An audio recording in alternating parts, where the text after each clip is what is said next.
ശരിക്കും ഇപ്പോൾ ശ്രീശങ്കുവിൽ നിൽക്കുകയാണ് ഇസ്രായേൽ.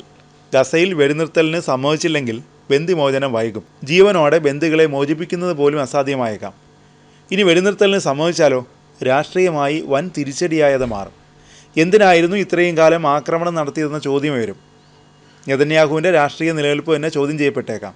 അതുകൊണ്ടാണ് പറഞ്ഞത് ഇസ്രായേൽ ഇപ്പോൾ ശരിക്കും ത്രിശങ്കുവിൽ നിൽക്കുകയാണെന്ന്. അതിനിടെയാണ് ബന്ദികളുടെ കുടുംബാംഗങ്ങൾ സർക്കാരിനെതിരെ രംഗത്തു വന്നത്. ഇസ്രായേൽ ധനമന്ത്രി ബെസലേൽ സ്മോട്രിച്ചിനെതിരെയാണ് പ്രതിഷേധം. വെടിനിർത്തൽ കരാർ എങ്ങുമെത്താത്ത സാഹചര്യത്തിലാണ് പ്രതിഷേധം ഉയരുന്നത്. യുദ്ധം അവസാനിപ്പിക്കാനും ബന്ദികളെ നാട്ടിലേക്ക് കൊണ്ടുവരാനുമുള്ള കരാറിനെ സ്മോട്രിച്ച് എതിർത്തിരുന്നു. ഇതാണ് ബന്ദികളുടെ കുടുംബങ്ങളെ പ്രകോപിപ്പിച്ചിരിക്കുന്നത്. ഇസ്രായേലിൻ്റെ സുരക്ഷയ്ക്ക് കരാർ ഒരു ദുരന്തമാകുമെന്ന് നേരത്തെ സ്മോട്രിച്ച് പറഞ്ഞിരുന്നു. ഹമാസ് പൂർണ്ണമായും കീഴടങ്ങുന്നതുവരെ ഗസയിൽ ആക്രമണം തുടരണമെന്നാണ് സ്മോട്രിച്ചിൻ്റെ നിലപാട്. ഇതാണ് ബന്ദികളുടെ ബന്ധുക്കളെ പ്രകോപിതരായിരിക്കുന്നത്. സ്മോട്രിച്ചിൻ്റെ പ്രസ്താവന വന്നതിന് പിന്നാലെ അതിരൂക്ഷ വിമർശനങ്ങളാണ് ഉയരുന്നത്.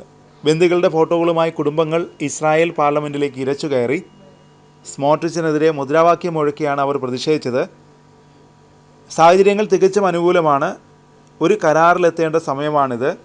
മന്ത്രി എന്ന നിലയിൽ ബന്ദികളെ തിരിച്ചു കൊണ്ടുവരുന്നതിന് എങ്ങനെയാണ് എതിർക്കാൻ കഴിയുകയെന്നും സ്മോട്രിച്ചിനോട് കുടുംബാംഗങ്ങൾ ചോദിക്കുന്നുണ്ട്. ഇസ്രായേൽ ഹമാസ് വെടിനിർത്തൽ ചർച്ചകളിൽ നിർണായക പുരോഗതിയുണ്ടെന്നാണ് റിപ്പോർട്ടുകൾ പറയുന്നത്. അന്തിമ വെടിനിർത്തൽ കരാറിൻ്റെ കരട് ഇസ്രായേലിനും ഹമാസിനും ഖത്തർ കൈമാറിക്കഴിഞ്ഞതായി റോയിറ്റേഴ്സ് റിപ്പോർട്ട് ചെയ്യുന്നുണ്ട്. ഇസ്രായേൽ ചാരസംഘടനയായ മൊസാദിൻ്റെ തലവൻ, നിയുക്ത US പ്രസിഡന്റ് ഡൊണാൾഡ് ട്രംപിൻ്റെ മിഡിൽ ഈസ്റ്റ് പ്രതിനിധി, ഖത്തർ പ്രധാനമന്ത്രി എന്നിവർ തമ്മിലാണ് വെടിനിർത്തൽ ചർച്ചകൾ നടത്തിയത്. ചർച്ചകൾക്കൊടുവിൽ കരാറിലേക്കെത്തി.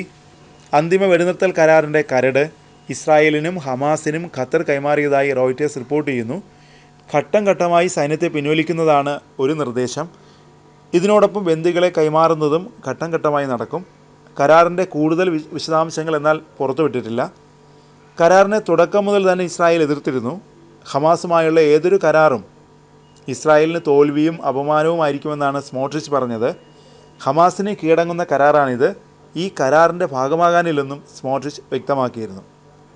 അതേസമയം ഗസയിൽ ആക്രമണം രൂക്ഷമായി തുടരുകയാണ്.